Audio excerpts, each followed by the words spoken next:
Welcome to Q127 Mathematics. In this video, we are to find without using calculator or table 98 times 102. So let's see how we are going to do this. Now look at this figure, 98. This 98 is close to 100. 100 is close to 102.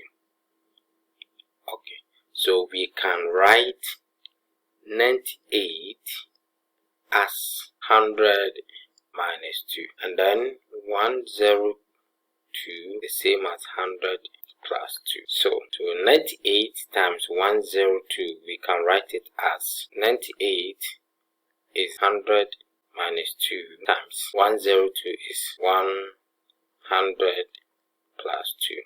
Now from difference of two squares, a plus b times a minus b is giving us a squared minus b squared. And this is the same thing, assuming that your a is 100 and your b is 2. So with this,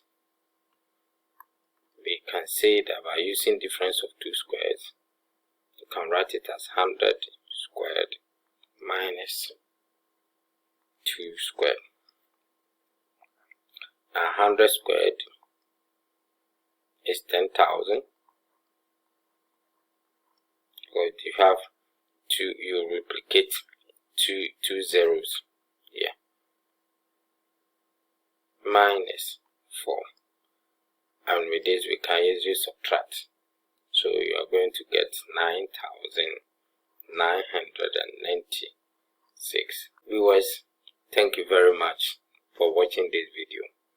If you are watching me for the first time and you have not subscribed, kindly click on the subscribe button.